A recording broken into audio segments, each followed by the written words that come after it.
भारत से 7,466 किलोमीटर की डिस्टेंस पर एक बोर्नियो नाम का द्वीप है।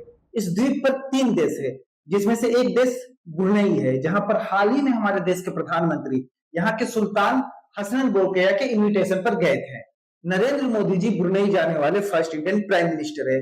इस देश की इकोनॉमी और इस देश के राजा की कहानी बहुत ही रोचक है, जिसे आज के इस वीडियो में हम डिस्कस करने वाले हैं। अगर बात ब्रुनेई देश के एरिया की करें तो इसका एरिया हमारे देश के सिक्किम स्टेट से भी कम है और इस छोटे से देश की पॉपुलेशन लगभग 4.5 लाख है, जिसमें से 14,500 भारतीय हैं। ब्रुनेई के सुल्तान हसन बोल्किया का एक अलग ही रुतबा है। फोर्ब्स के रिपोर्ट के अनुसार इनकी टोटल संपत्ति 28 बिलियन डॉलर है और ये काफी लग्जरी लाइफ जीते हैं। रिपोर्ट के अनुसार सुल्तान साहब सिर्फ अपने बाल कटाने पर 16 लाख रुपए खर्च करते हैं।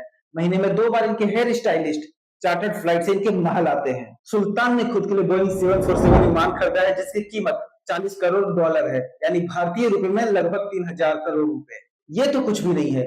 लगभग 3,000 करोड़ रुपए के इस विमान में सुल्तान ने 989,000 करोड़ रुपए के एसेसरीज लगवाए हैं। इसमें गोल्ड की खिड़कियां, गोल्ड का वॉश बेसिन और गोल्ड के वायर से बनी हुई हैंडमेड कालीन बिछाई गई है। सुल्तान हसन बोल्किया के शौक इतने महंगे हैं कि इसने अपने लिए 50 अरब का महल बनवाया है, जिसमें 800 गाड़ियों को रखने के लिए गैरेज भी है। महल की दीवार पर सोने की परत चढ़ाई गई है और यह महल 20 लाख स्क्वायर फीट तक फैला हुआ है।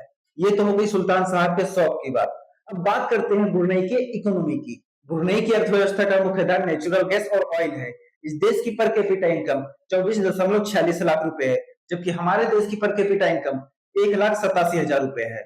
ब्रुनेई का $1 हमारे देश के लगभग 64 रुपए के बराबर है। देश की इकोनॉमी मजबूत होने के कारण इस देश में मेडिकल और एजुकेशन फैसिलिटी फ्री है। ब्रुनेई को इसकी टैक्स पॉलिसी और गोपनीय कानूनों की वजह से टैक्स हेवन देश भी कहा जाता है। इस देश में पर्सनल इनकम पर कोई टैक्स नहीं लगता है। अगर कारपोरेट टैक्स की बात करें तो वह 18.5% है, जिसमें भी इंटरनेशनल बिजनेस और शिपिंग बिजनेस को छूट मिलता है। इस देश में इन्वेस्टमेंट पर होने वाले प्रॉफिट पर कोई टैक्स नहीं लगता है। इस देश में बैंकिंग सिक्रेसी को मेंटेन करने के लिए काफी कड़े कानून बनाए गए हैं। विदेशी टैक्स एजेंसियों को यहाँ पर बैंकिंग खातों की जानकारी नहीं मिल पाती है, इसलिए इस देश में पैसा रखना सेफ माना जाता है। इस देश में करेंसी एक्सचेंज को भी मॉनिटर नहीं किया जाता है। तो ये रही ब्रुनेई देश के अमीरी और यहाँ के सुल्तान हसन बोल्किया के शान और शौकत की कहानी। ऐसे ही खबरों के लिए वयम भारत के यूट्यूब चैनल को सब्सक्राइब करिए।